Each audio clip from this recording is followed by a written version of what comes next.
I'm going to start right off on discipline this morning, then I'll ease up as we go along.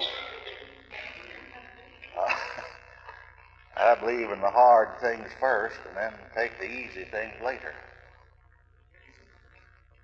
I want to deal with salvation,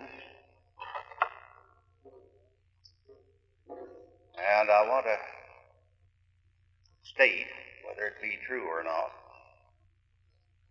that I am convinced that there are two processes of salvation.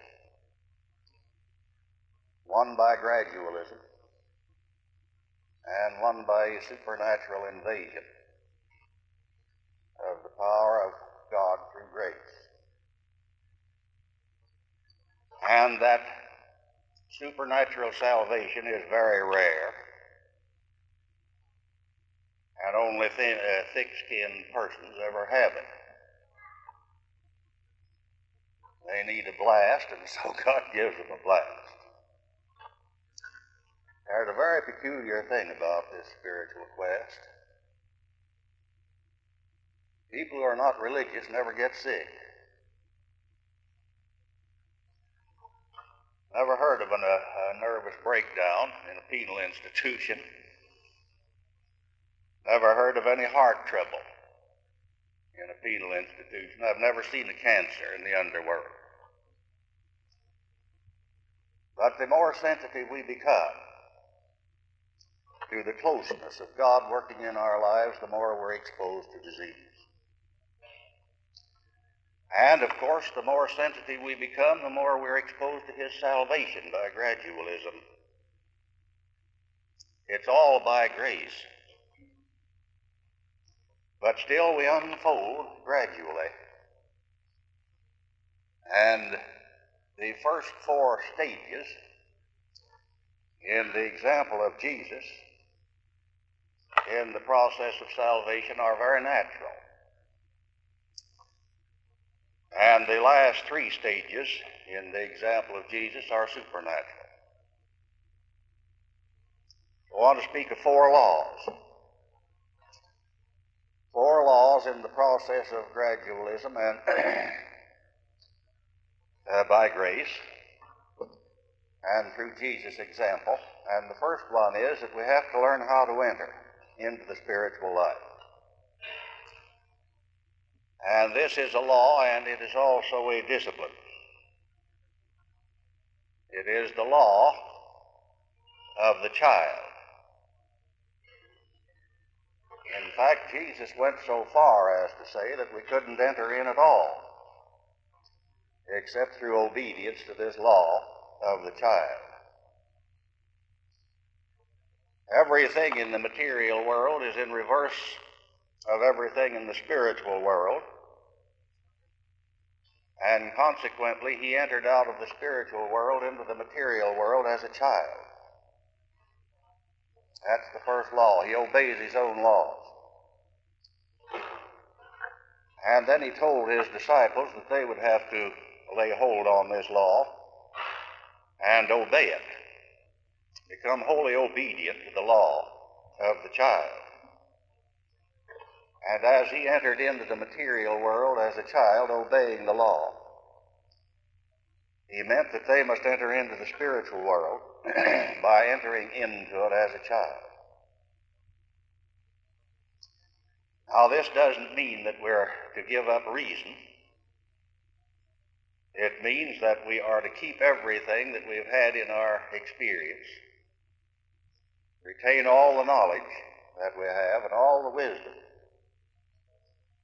and everything else that we have attained in our growing up, and yet turning and becoming as a little child.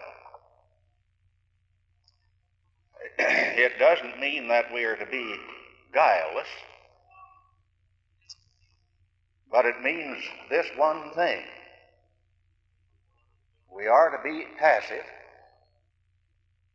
before God at all times, just like a little child is. And over against that, we are to be positive before men at all times. Because there is no man on earth incapable of disillusioning us. And if we become passive before men, we are certainly going to be hurt and disillusioned. We can only afford to be passive at one place, and that is in the presence of God. Then step right out and become very positive in the presence of our fellow men. Norman Vincent Peale puts it this way: the power of positive thinking. And he's been criticized a lot for that, but he's only stating an unalterable truth. And so the first law then, the first discipline, is to turn and become as a child, learn how to enter. And therefore it is necessary to study the child. And the child, of course, has no resentment.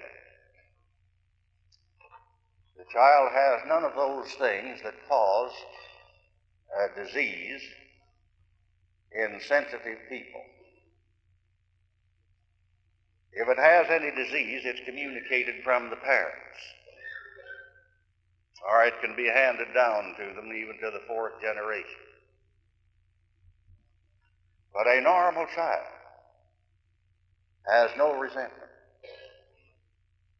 It is incapable of entertaining a grudge against persons. It's passive to God, very active before people, very positive. And so we study the child, and we learn from the child how to enter into divine service. The church is the only thing today that's holding us together.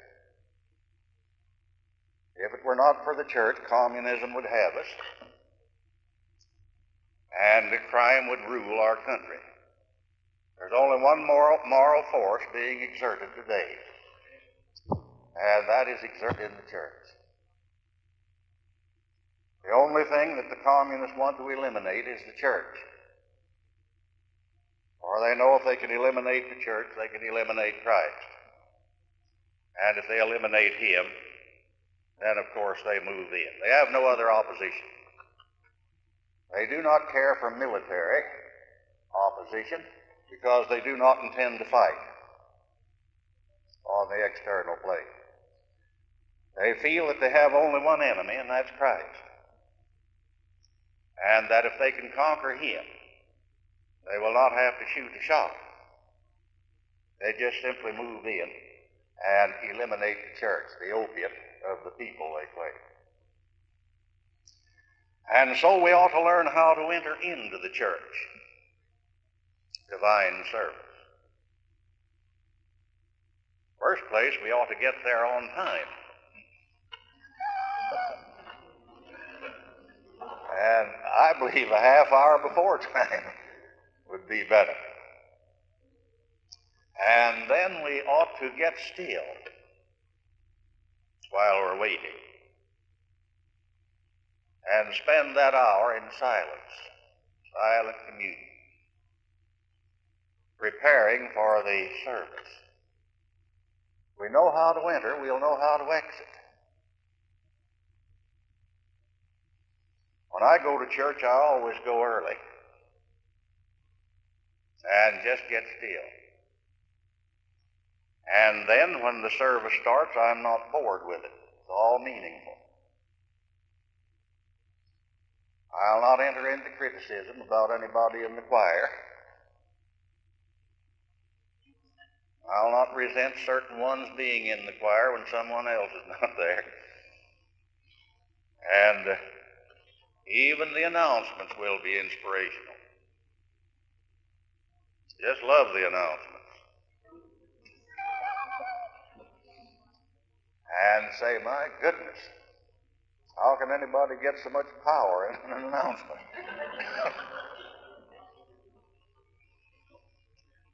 I learned this years ago. We used to have a chaplain in our prison called Holy Joe.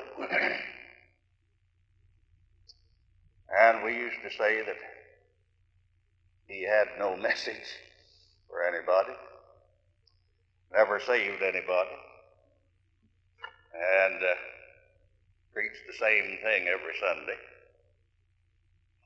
And I thought that too. Then when I learned how to go up there in the chapel and get still, I was amazed how he had unfolded in such a short time. I told others about it. That man's growing. Why, he said things there this morning that are just simply astounding. And that is the way to get the best out of a church service. And the message will always be powerful and inspirational. If you go in early and enter in reverently and sit there silently and just exude love and reverence all over that sanctuary, then everything that comes from the minister will be inspired. It already is, but you simply have prepared yourself to receive it that way. It isn't anything the speakers give. They give nothing at all.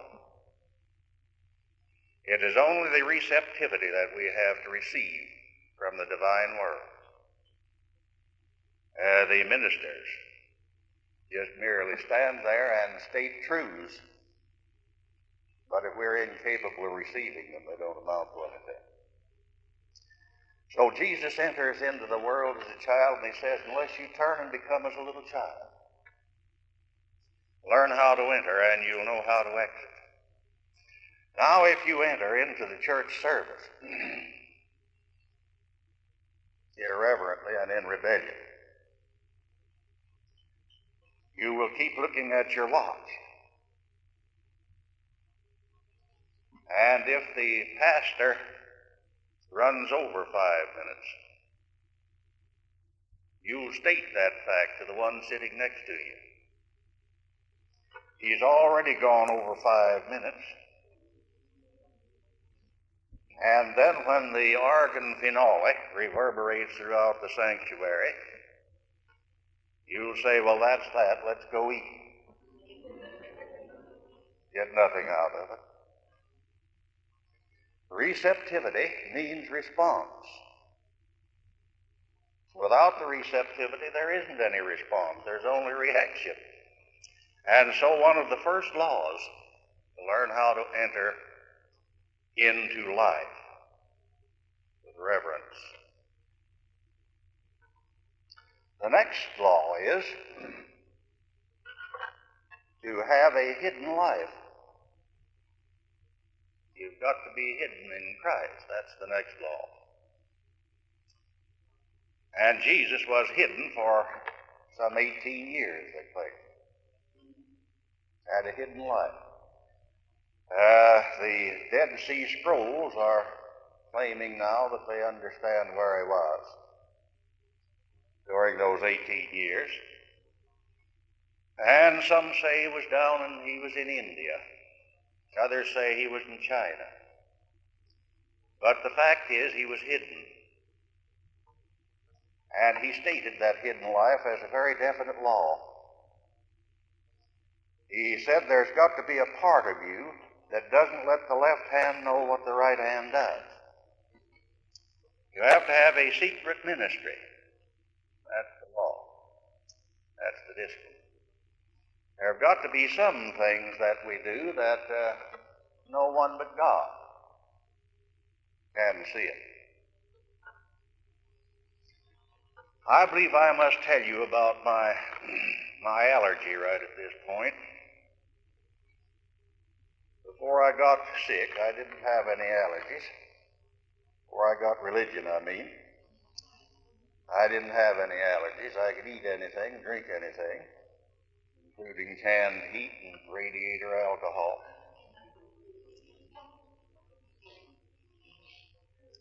And then after I got religion, I got some allergies. I got one. I think I got several. I cannot eat any of the scavengers of the sea except oysters. I can't eat shrimp, and I can't eat crab meat, They can't eat lobster.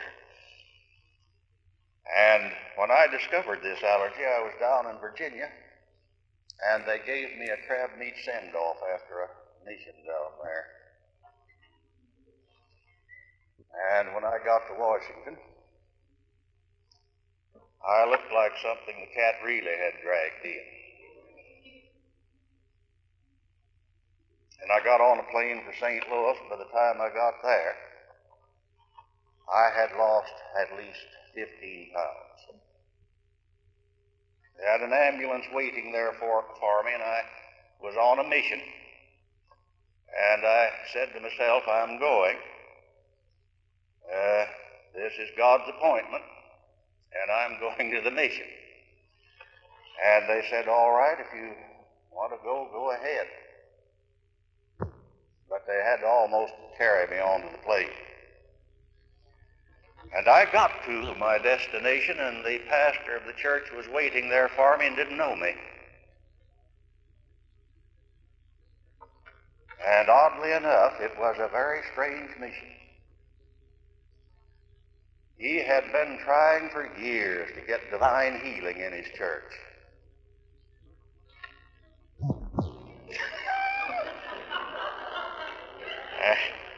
And he picked on me. And when I got there, he didn't know me. I went up and tapped him on the shoulder, and he looked at me.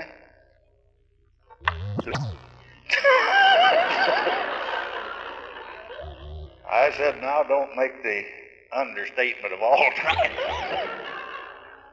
Well, he said, you think we should go on with it? I said, oh, yeah. Here to go on with the message.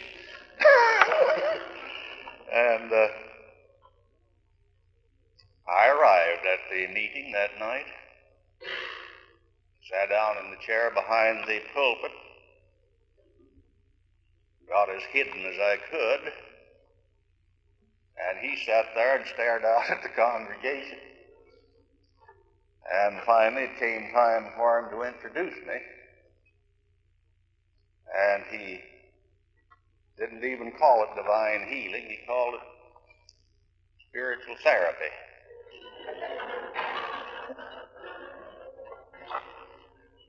And I clambered up to the pulpit, got hold of it,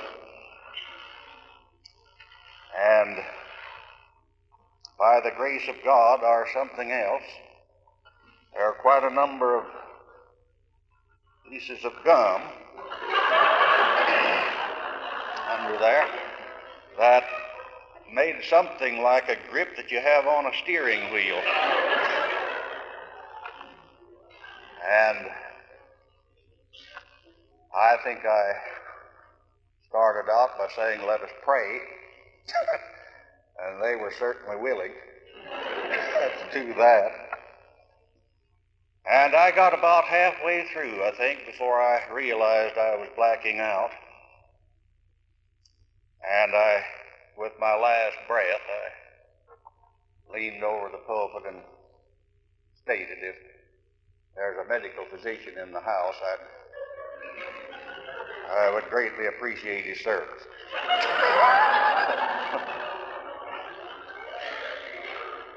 That poor pastor was as white as a sheet sitting there. A great big congregation to get this message, an introduction to the subject of divine healing. Well, a fine-looking man stood up and came forward, and he and the pastor helped me out. I went to his home. He was a medical doctor. And he treated me all night with prayer and mostly with natural foods, orange juice and wheat and egg yolk. And through the night, as he treated me, he told me about a hidden life and the power in it and what it will do for anyone who is obedient to that law. He said that he was considered a quack doctor because he was too timid to send out a second statement. The result was he had his files full of bills and nobody would pay. Then he got a hold of a book by Lloyd Douglas called The Magnificent Obsession. And he learned of this law of not letting the left hand know what the right hand does. And he got so inspired by it that he said to his wife, he said, you know, if we obeyed this, it would work. Because this is very definitely a spiritual law. And he went to the Sermon on the Mount and found a related law. Forgive your debtors as you would have them forgive you. And he said to his wife, if we put these two together and obey them, they'll work. But he said, I'll have to have your consent and your full response and cooperation that I am willing, if you say so, to forgive these debts. Not only forgive them, but to wipe them out, burn them up, let them go up in smoke. And he said, if any of them are paid out of the people's memory, we'll put it in a file, in a secret place for the trust. Whatever we owe Uncle Sam out of it, we'll pay it. But we'll use that money in a secret ministry. And we'll let no one know on this earth what we're doing with it except God. And he said she agreed. They had 2 children to be educated, and they were run down at the heel. His practice was gone, and he was practically in poverty. And he said the very next day a man came in and paid a $32 bill out of memory. And he said day after day, people came in and paid their bill, and they'd put it in that little trust. When they'd get enough together to buy groceries for somebody or clothing or something, they'd buy it and sneak it off and put it on the porch. They obeyed that hidden law. They were hid in Christ. They had a hidden life. And when I was sitting there, he was in a huge, almost palatial home. That's where I was sitting. And this fine, strong, tall, dignified man, a professional man from the bottom of his feet to the top of his head, and a spiritual man, was talking to me through the night to give me inspiration, to help me. His children had been through college, and they were married and had their own families. He didn't look a day over 50 years of age. Wife was happy. See happiness all over her. Their marriage was a success, supreme success. They knew how to live. And he was called upon to counsel with other doctors all over the state and I guess over the nation. And he had a clinic in the city, 6 or 7 nurses in it, 3 or 4 doctors. And he had an emergency hospital on the edge of an oil field that employed 6 doctors.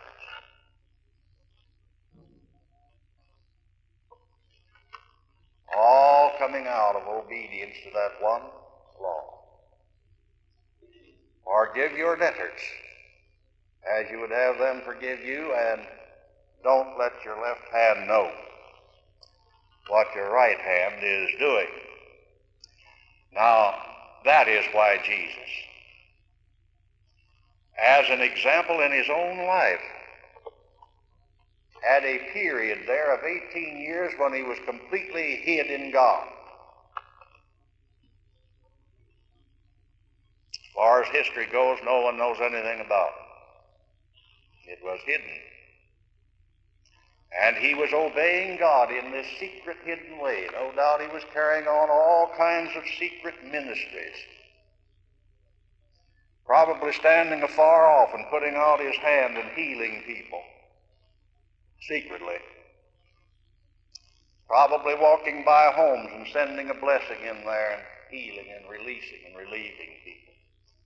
Maybe it's deep in the night, 1 or 2 o'clock in the morning, sneaking out and doing it. I have no doubt of it. And the next law is he had an open life. He was transparent. 3 years this went on, beginning at his baptism, and he lived right out in the open. He had no secret sins of any kind. There was no lack of integrity in him. There was absolutely no insincerity in him. He had no expedience of any kind. He was willing to walk right out around in the open and let people look right in him and through him and see just exactly what he was. He had nothing to hide. And that is a law, that we are to have this transparent life and practice it as a discipline. Try to be open. Try to clear out the imagination. Try to do something about the honorable and respectable sins. Try to get rid of dishonesty. Attempt to use the disciplines of self-examination and self-scrutiny. Do something about it. It's open. And he had that kind of a life and presented that in his example as a very definite law of the spiritual world. And then he made his exit. He died. Over in that Missouri camp, there was a girl came there from Mississippi. Her husband had died, and she was in deep depression. Her husband was a minister and died suddenly. And she came there to that camp, drove over there, and got an immediate reaction against it and wanted to jump in her car and get out of there. She didn't know anybody, and it was the first day, and everybody were strangers except old campers. And I had to talk with her, and I got this pledge out of her. Just stay 2 days and then go. Stay 2 days and then go.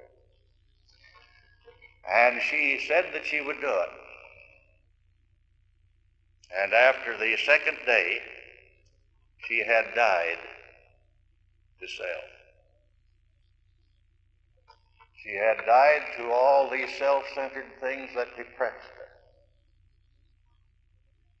She had died to the selfishness that was in her system and in her emotions that couldn't stand loss. Love knows nothing whatever of loss, and she was living in loss instead of love. But in 2 days, that camp got so saturated with the love of God that it got into her as a contagion, and she was one of the happiest people that departed from it. She didn't want to go. Completely released through death. She really, actually died to self. And so there is crucifixion, the law. The crucifixion of self. And it's a discipline. It isn't done all at once. There are 9 shells that have been discovered in the psychological laboratories, 9 shells to the human ego, and they have got to be executed or crucified one by one. unless by a supernatural act of God's grace it's all done at once. And even then you have to go back and go through the disciplines just the same.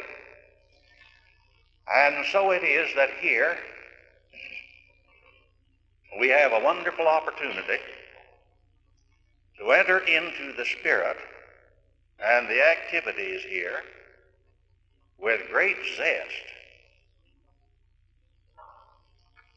Glenn Clark truly was inspired when these camps came through. They are creative. There is nothing here hardly that isn't in the nature of participation. I sometimes go to the Disciplined Order of Christ with Albert Day. Sometimes take part of the program there. And all I can see there, out there, as far as the people are concerned, just a group of spectators. Nobody enters into anything. Just people get up and talk. There's no participation. And I find the same thing in Stanley Jones's ashram. It's just one talk after another. And those are wonderful on that plane. But this is what Glenn Clark, how he defined these camps. He said Stanley Jones treats people as adults. In the Camps Farthest Out, we treat them as children, and that's true. That's right. That's what we ought to be. And so we participate. And in participating, we really grow. Not just spectators. Now, there is one class here that is led by Alice Craft.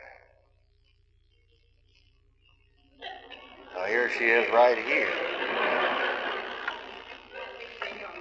And she's all fixed and ready to go. Now, that one, I would greatly urge you to get in.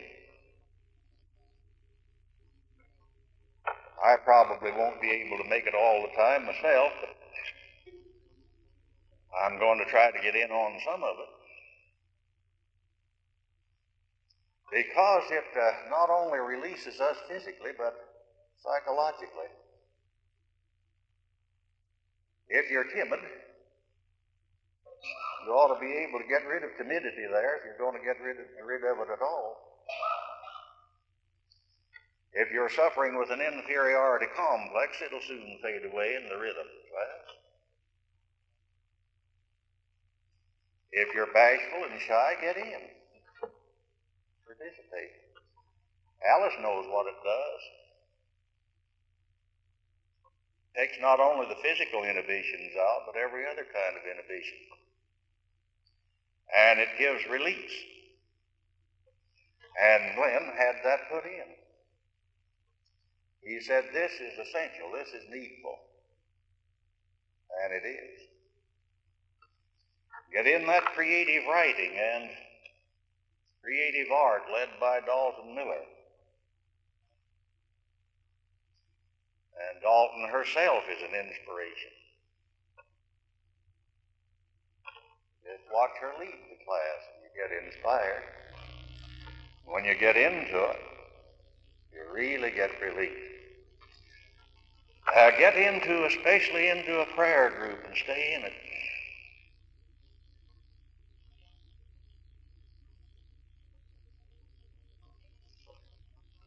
I don't believe we have gotten all the values that we can get out of these prayer groups. I think there is a lot in this prayer group system that we may be missing. There's always a tendency of a thing to become stereotyped and just get into a pattern and never get out of it. I think prayer groups are creative also, and that the leaders ought to be creative. in leading these prayer groups. And try to be led of the Spirit,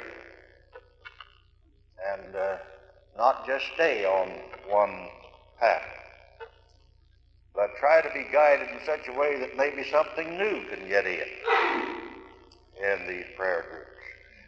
But even as they are, everyone ought to participate in prayer groups.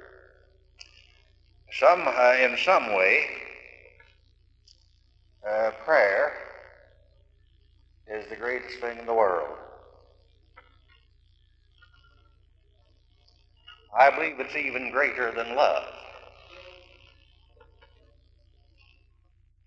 That is the love of God, because I don't believe you could have the love of God without prayer. I believe that prayer is even greater than God.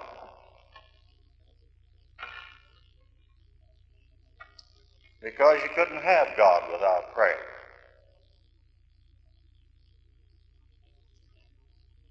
Jesus is very great, but I think prayer is greater.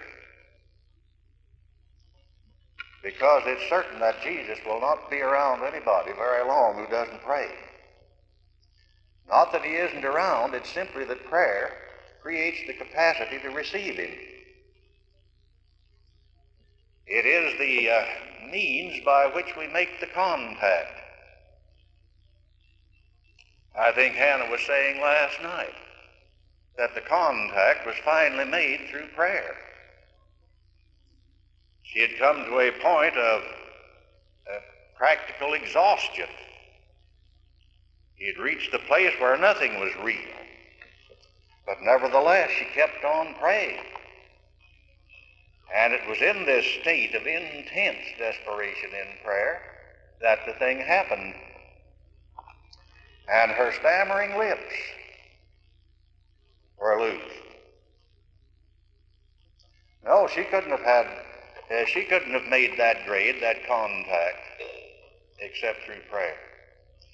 Therefore, in one way, you have to put prayer first. Seek ye first. And that would be prayer. And so these prayer groups in the camps are very important. And I would certainly suggest that for at least the first half of this camp, great participation be entered into it if you want to get the fullest possible value out of it. Now we're going to rhythm.